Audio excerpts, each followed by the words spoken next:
मंचस्थ सभी महानुभाव, इस भव्य आयोजन में मैं आप सभी का हृदय से स्वागत करता हूं। अभी शपथ उपस्थित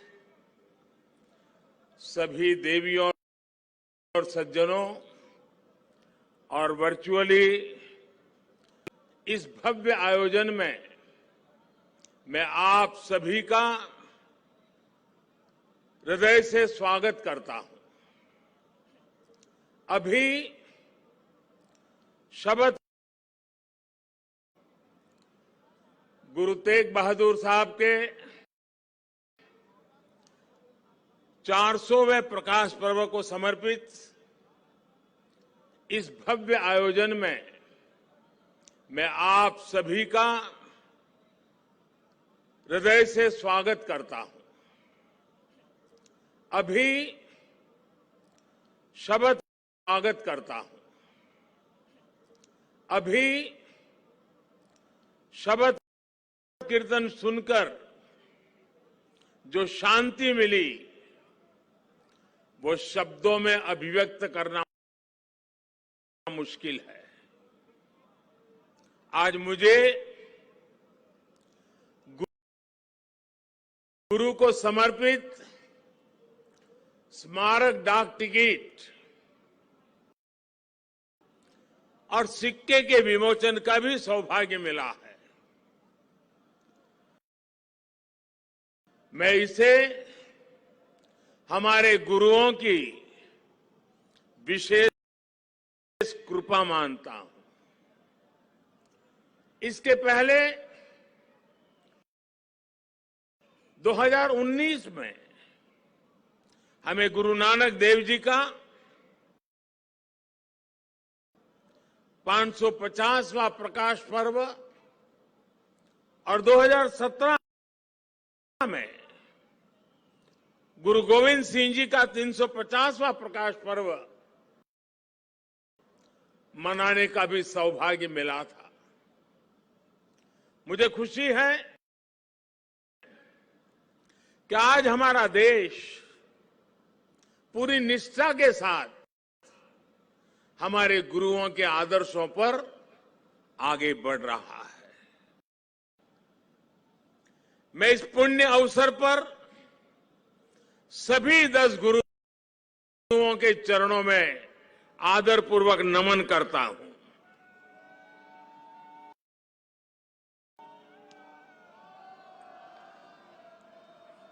आप सभी को, सभी देशवासियों को और पूरी दुनिया में गुरुवाणी में आस्था रखने वाले सभी लोगों को मैं प्रकाश पर्व की हार्दिक बधाई देता हूं। साथियों, ये लाल किला कितने ही अहम कालखंडों का साक्षी रहा है। इस किले ने गुरु तेग बहादुर साहब की शहादत को भी देखा है और देश के लिए मर मिटने वाले लोगों के हौसले को भी परखा है। आजादी के बाद के 75 वर्षों में भारत के कितने ही सपनों की गूंज यहां से प्रतिध्वनित हुई है। इसलिए आजादी के अमृत महोत्सव के दौरान लाल किले पर हो रहा ये आयोजन बहुत विशेष हो गया है। साथियों, हम आज जहां हैं, अपने लाखों करोड़ों स्वाधीनता सेनानियों के त्याग और बलिदान के कारण है। आजाद हिंदुस्तान, अपने फैसले खुद करने वाला हिंदुस्तान, लोकतांत्रिक हिंदुस्तान दुनिया में परोपकार का संदेश पहुंचाने वाला हिंदुस्तान। ऐसे हिंदुस्तान के सपने को पूरा होते देखने के लिए कोटि कोटि लोगों ने खुद को खपा दिया। ये भारत भूमि सिर्फ एक देश ही नहीं है, बल्कि हमारी महान विरासत है, महान परंपरा है। इसे हमारे ऋषियों, मुनियों, गुरुओं ने सैकड़ों हजारों सालों की तपस्या से सींचा है, उसके विचारों से समृद्ध किया है। इसी परंपरा के सम्मान के लिए, उसकी पहचान की रक्षा के लिए दसों गुरुओं ने अपना जीवन समर्पित कर दिया था। इसलिए साथियों, सैकड़ों काल की गुलामी से मुक्ति को, भारत की आजादी को, भारत की आध्यात्मिक और सांस्कृतिक यात्रा से अलग करके नहीं देखा जा सकता। इसलिए आज देश आजादी के अमृत महोत्सव को और गुरु तेग बहादुर साहब के 400वें प्रकाश पर्व को एक साथ मना रहा है, एक जैसे संकल्पों के साथ मना रहा है। साथियों, हमारे गुरुओं का दिन रक्ष संकट हरण, दिन रक्ष संकट हरण, यानी ये बालक एक महान आत्मा है। ये दिन दुखियों की रक्षा करने वाला, संकट को हरने वाला है। इसलिए श्री हरगोविंद साहब ने उनका नाम त्यागमल रखा। यही त्याग गुरु तेग बहादुर साहब ने अपने जीवन में चरितार्थ भी करके दिखाया।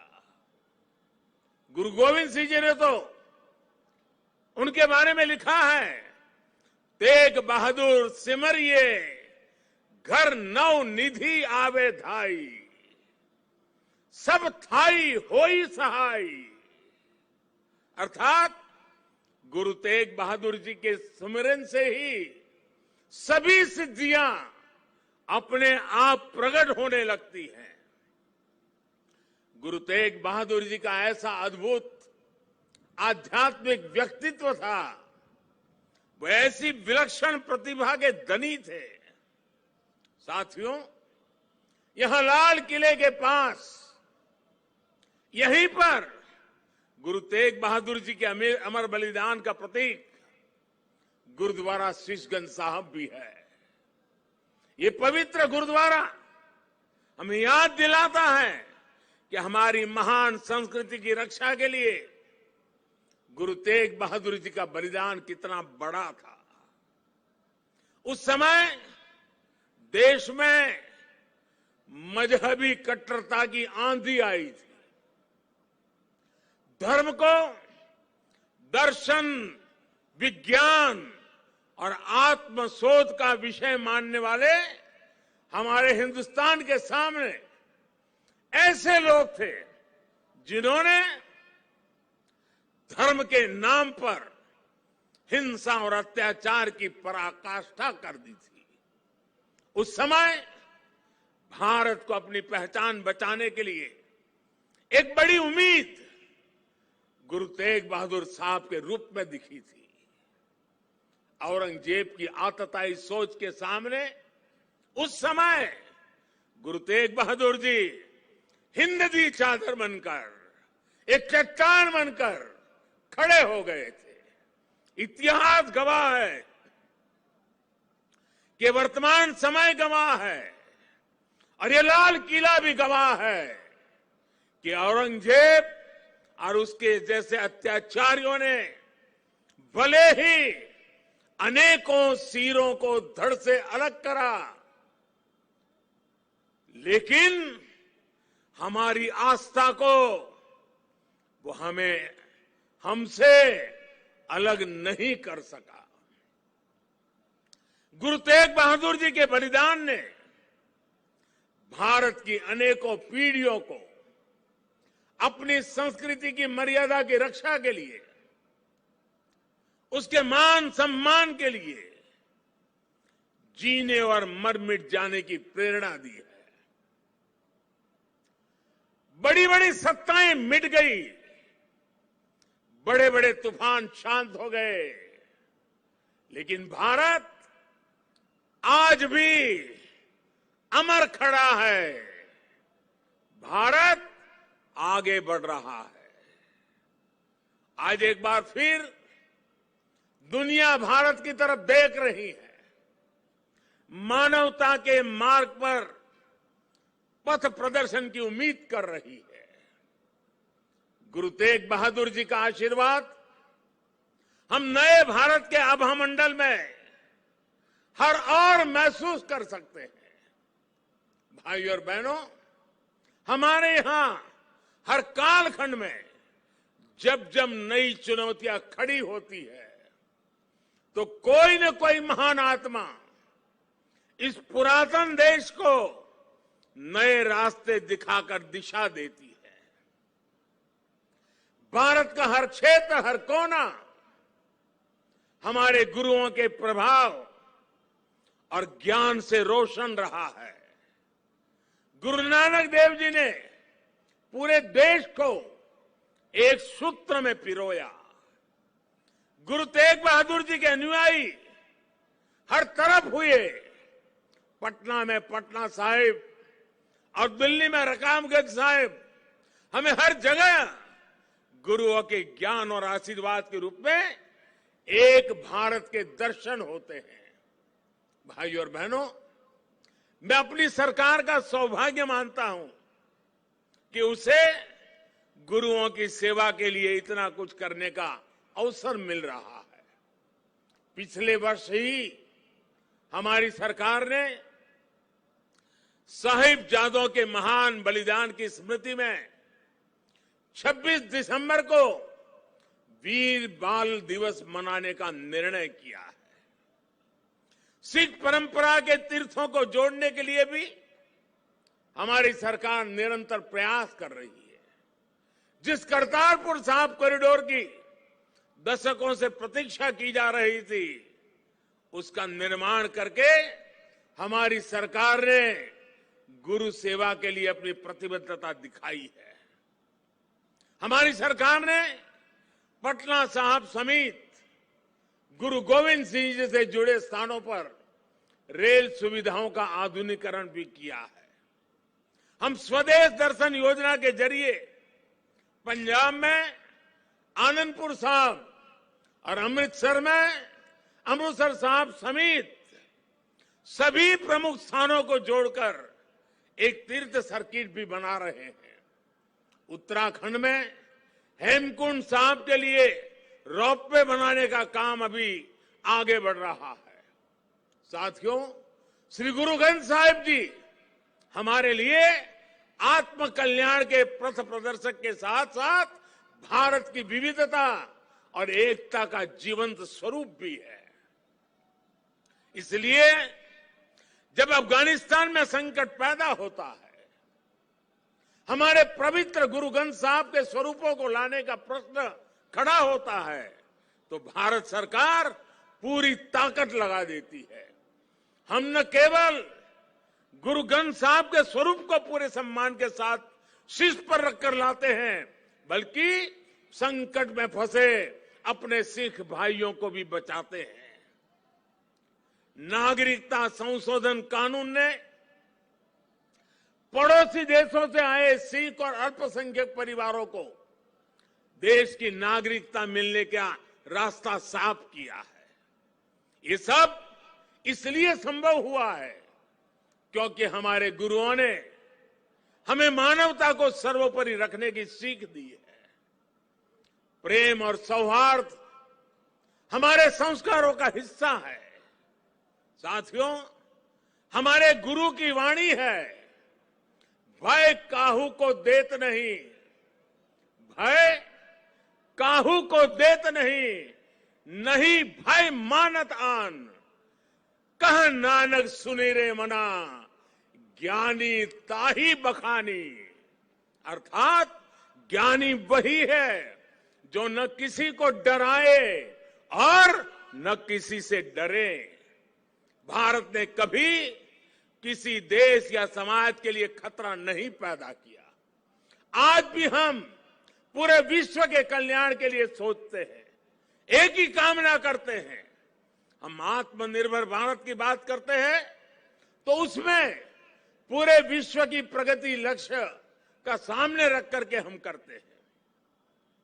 भारत विश्व में योग का प्रसार करता है तो पूरे विश्व के स्वास्थ्य और शांति की कामना से करता है। कल ही मैं गुजरात से लौटा हूं, वहां विश्व स्वास्थ्य संगठन के पारंपरिक चिकित्सा के ग्लोबल सेंटर का उद्घाटन हुआ है। अब भारत विश्व के कोने कोने तक पारंपरिक चिकित्सा का लाभ पहुंचाएगा, लोगों के स्वास्थ्य को सुधारने में अहम भूमिका निभाएगा। साथियों, आज का भारत वैश्विक द्वंद्वों के बीच भी पूरी स्थिरता के साथ शांति के लिए प्रयास करता है, काम करता है। और भारत अपनी देश की रक्षा सुरक्षा के लिए भी आज उतनी ही दृढ़ता से अटल है। हमारे सामने गुरुओं की दी गई हुई महान सिख परंपरा है। पुरानी सोच, पुरानी रूढ़ियों को किनारे हटाकर गुरुओं ने नए विचार सामने रखे। उनके शिष्यों ने उन्हें अपनाया, उन्हें सीखा। नई सोच का ये सामाजिक अभियान एक वैचारिक इनोवेशन था। इसलिए नई सोच, सतत परिश्रम और 100% समर्पण, ये आज भी हमारे सिख समाज की पहचान है। आजादी के अमृत महोत्सव में आज देश का भी यही संकल्प है। हमें अपनी पहचान पर गर्व करना है, हमें लोकल पर गर्व करना है, आत्मनिर्भर भारत का निर्माण करना है। हमें एक ऐसा भारत बनाना है जिसका सामर्थ्य दुनिया देखे, जो दुनिया को नई ऊंचाई पर ले जाए। देश का विकास, देश की तेज प्रगति, ये हम सबका कर्तव्य है। इसके लिए सबके प्रयास की जरूरत है। मुझे पूरा भरोसा है कि गुरुओं के आशीर्वाद से भारत अपने गौरव के शिखर तक पहुंचेगा। जब हम आजादी के 100 साल मनाएंगे तो एक नया भारत हमारे सामने होगा।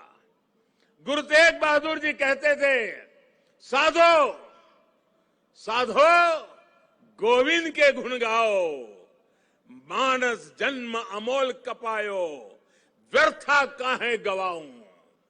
इसी भावना के साथ हमें अपने जीवन का प्रत्येक क्षण देश के लिए लगाना है, देश के लिए समर्पित कर देना है।